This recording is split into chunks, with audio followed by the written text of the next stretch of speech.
السلام علیکم ورحمۃ اللہ وبرکاتہ۔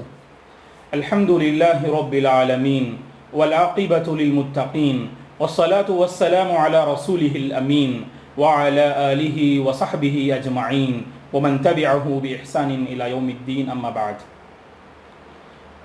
محترم ناظرین، ایمان کی قدر کیجیے، اس موضوع کے تحت چند باتیں آپ کی خدمت میں ہم رکھنا چاہتے ہیں۔ کائنات کی سب سے عظیم اگر کوئی نعمت ہے تو وہ نعمت ایمان ہے۔ یہ کائنات کی سب سے عظیم نعمت ہے، یہ نعمت عظمیٰ ہے جو اللہ تبارک و تعالیٰ نے اپنے بندوں کو عطا کیا۔ یہ اور بات ہے، اس ایمان سے آراستہ، اس ایمان سے جڑے بہت سارے ایسے مسلمان جنہیں اس نعمت کی کوئی قدر نہیں، جنہیں اس نعمت کا کوئی احساس نہیں کہ کائنات کی سب سے عظیم نعمت اپنے پاس، لیکن اس کی قدر نہ کرنے کی وجہ سے بہت سارے مسلمان حیران اور پریشان نظر آتے ہیں۔ یہ ایسی دولت ہے، یہ ایسی نعمت ہے ایمان کی، اگر یہ زندگی میں آ جاتی ہے تو انسان کی زندگی سنور جاتی ہے، انسان کی زندگی ایمان سے سنورتی ہے، انسان جینے کا سلیقہ ایمان سے سیکھتا ہے، مکارم اخلاق کا عادی انسان ایمان سے حاصل کرتا ہے، اور اسی ایمان کی بدولت بندہ ایک دوسرے کی قدر کرتا ہے، اور اسی ایمان کی بدولت بندہ مومن کائنات کے حق میں ایک مفید، ایک محسن اور دوسروں کے لیے نفع بخش انسان ثابت ہوتا ہے۔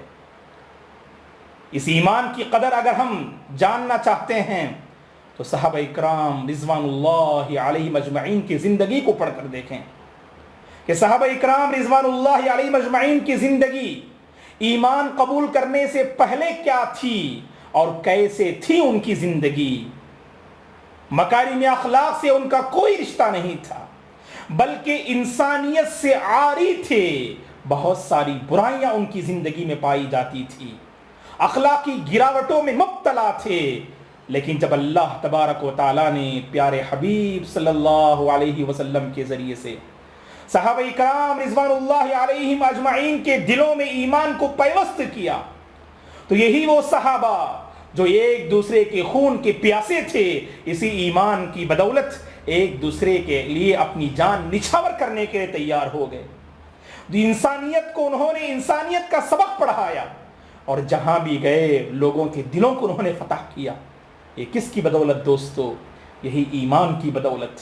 ایمان یہ کائنات کی سب سے عظیم نعمت ہے۔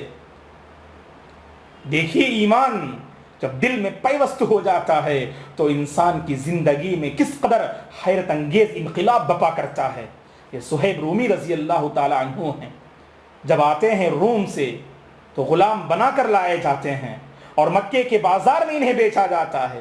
ایک شخص انہیں خرید کر آزاد کرتے ہیں اور مکے میں تجارت کرتے ہیں، اللہ تعالیٰ ان کی تجارت میں برکت دیتے ہیں۔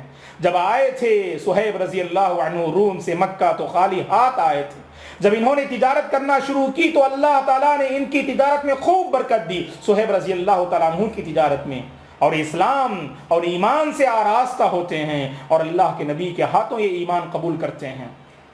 اور جب کلمہ توحید کو انہوں نے اقرار کر لیا اور اس کے بعد جب ہجرت کرنے کی باری آئی تو یہ مکہ سے مدینہ ہجرت کرنے کا ارادہ کرتے ہیں، تو مکے کے مشرکین صہیب رومی رضی اللہ تعالیٰ عنہ کو روک لیتے ہیں اور ان سے کہتے ہیں کہ اے صہیب، جب تم آئے تھے خالی ہاتھ آئے تھے، اب تم مکہ چھوڑ کر مدینہ جانا چاہتے ہو، تو ہماری شرط یہ ہے کہ اگر تم مدینہ جانا چاہتے ہو محمد کے دین کو لے کر تو خالی ہاتھ تمہیں جانا پڑے گا جیسے تم مکہ آئے تھے، ورنہ اگر تمہیں مال و دولت چاہیے تو محمد کے دین کا انکار کر دو، ایمان سے کفر کر بیٹھو تو ساری دولت تمہاری ہی ہے اور تم اسی کو لے کر مکے میں بسر کر سکتے ہو۔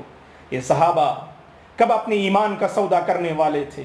دنیا کی چند درہم و دینار کی خاطر، دنیا کی فنا ہونے والی خواہشات کی خاطر، ان فنا ہونے والی لذتوں کی خاطر یہ صحابہ کرام رضوان اللہ علیہم اجمعین کب یہ دنیا کو ترجیح دینے والے تھے آخرت کے مقابلے میں، کب یہ کفر کو اپنانے والے تھے ایمان کے مقابلے میں۔ صہیب رضی اللہ تعالی عنہ کے دل میں ایمان اس قدر پیوست ہو چکا تھا، صہیب رضی اللہ تعالی عنہ اپنا سارا مال، اپنی ساری دولت مشرکین کے حوالے کر کے خالی ہاتھ جیسے مکہ آئے اسی طرح ہجرت کر کے آپ مدینہ روانہ ہو گئے۔ جب اللہ کے نبی صلی اللہ علیہ وسلم کو خبر ملتی ہے، ابن ہشام رحمۃ اللہ علیہ نے اپنی سیرت کی مشہور اور مایہ ناز کتاب السیرہ النبویہ میں اس واقعے کو نقل کیا ہے۔ ابن ہشام رحمۃ اللہ علیہ فرماتے ہیں کہ جب اللہ کے نبی صلی اللہ علیہ وسلم کو خبر ملی تو رسول اللہ صلی اللہ علیہ وسلم نے فرمایا ربح صہیب ربح صہیب ربح صہیب، کہ صہیب رضی اللہ تعالی عنہ کی تجارت تو خوب فائدے میں رہی، آپ نے جو سودا کیا، آپ نے جو تجارت کی، اس تجارت میں وہ بہت فائدہ مند رہے۔ یہ اللہ کے نبی صلی اللہ علیہ وسلم نے صہیب رضی اللہ عنہ کے حق میں فرمایا۔ تو اس سے پتہ چلا کہ صحابہ کرام رضوان اللہ علیہم اجمعین کے دلوں میں جب ایمان پیوست ہو گیا، اس ایمان کی خاطر ہر قسم کی قربانیاں دینے کے لیے وہ تیار رہے، اور اسی کو اللہ تبارک و تعالیٰ نے قرآن مجید میں نقل کیا وَمِنَ النَّاسِ مَن يَشْرِي نَفْسَهُ ابْتِغَاءَ مَرْضَاتِ اللَّهِ، کہ اللہ کے کچھ ایسے بندے بھی ہیں جو اللہ کی خوشنودی کو چاہتے ہوئے اپنی جان تک کا نذرانہ جو ہے دے دیتے ہیں۔ اللہ اکبر۔ دوستو تھوڑا محاسبہ کریں اپنے ایمان کا، اپنے ایمان کا جائزہ لیں، ہمارا ایمان کس درجے میں ہے؟ دنیا کی معمولی اور فنا ہونے والی لذتوں کی خاطر ہم اللہ تبارک و تعالیٰ کو ناراض کر بیٹھتے ہیں، اللہ تبارک و تعالیٰ کی تعلیمات کو ہم ٹھکرا دیتے ہیں، ہمیں اس ایمان کی کوئی قدر نہیں، ہمیں اسلام کی کوئی قدر نہیں، اور ایسا ہم جی رہے ہیں کہ گویا کہ ہمارا اسلام اور ایمان سے کوئی رشتہ نہیں۔ یہ اور علمی بات ہے کہ اسلام اور ایمان کے درمیان کیا کوئی فرق ہے یا دونوں ایک ہی چیز ہیں؟ اہل علم بیان کرتے ہیں کہ اسلام ظاہری اعمال کا نام ہے اور ایمان باطنی اعمال کا نام ہے، لیکن اہل علم نے وہیں پر اس کی وضاحت بھی کی اذا اجتمعا افترقا واذا افترقا اجتمعا، جب اسلام اور ایمان دونوں جمع ہو جائیں کسی مقام پر تو دونوں الگ الگ ہو جاتے ہیں۔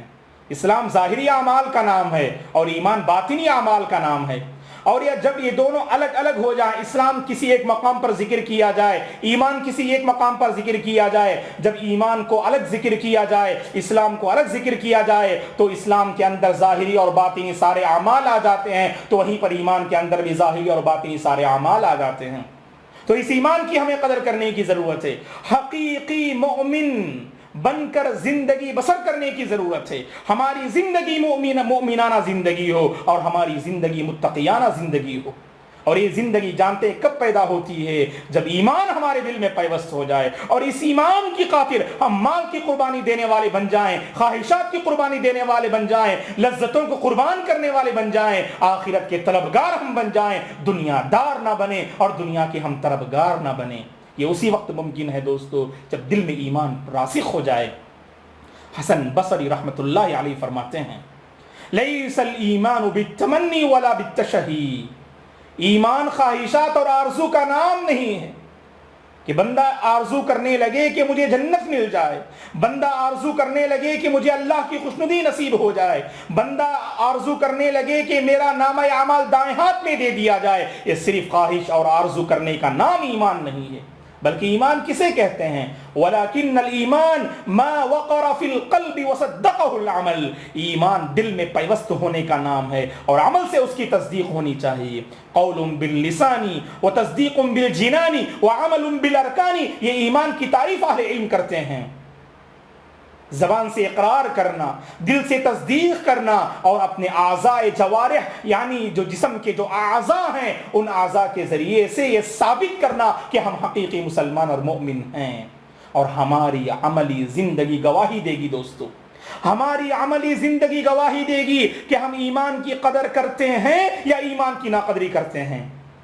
اور اللہ حفاظت کرے، کتنے ایسے اللہ کے بندے ہیں جب ایمان کی قدر نہیں کرتے ہیں تو ایمان ان سے رخصت ہو جاتا ہے، ایمان ان سے رخصت ہو جاتا ہے۔ اور آپ کو یہ بات معلوم ہونی چاہیے کہ آج عیسائی مشنریاں اسی کے پیچھے کام کر رہی ہیں کہ ان لوگوں کو وہ ٹارگٹ کرتے ہیں جو کمزور مسلمان کے ہیں، جو دیہات میں بستے ہیں، جن کے دلوں میں ابھی ایمان مضبوط نہیں ہوتا ہے، ایسے لوگوں کو وہ ٹارگٹ کرتے ہیں، کبھی دولت کا سہارا دے کر، کبھی دولت کا نشہ دکھا کر، کبھی مال کا سہارا لے کر، کبھی تعلیم کا سہارا لے کر، کبھی عورت کا نشہ دکھا کر وہ لوگوں کی مذہب اسلام، مذہب کو تبدیل کرنے میں وہ کامیاب نظر آ رہے ہیں۔ اپنے ایمان کو بچانے کی ضرورت ہے، خاص کر جس دور سے ہم گزر رہے ہیں، یہ پرفتن دور ہے دوستو۔ یہ ہم میں سے ہر ذی شعور اس بات کو تسلیم کرتا ہے کہ جس دور سے ہم گزر رہے ہیں یہ دور پرفتن ہے۔ اس پرفتن دور میں اپنے ایمان کی حفاظت کرنا، اپنے ایمان کو باقی رکھنا، اپنے ایمان پر گامزن رہنا اور اپنے ایمان کی قدر کرنا، یہ وقت کا بہت بڑا چیلنج ہے۔ پیارے حبیب صلی اللہ علیہ وسلم نے کیا فرمایا؟ بادروا بالاعمال فتنا كقطع الليل المظلم يصبح الرجل مؤمنا ويمسي كافرا ويمسي مؤمنا ويصبح كافرا يبيع دينه بعرض من الدنيا۔ اللہ اکبر۔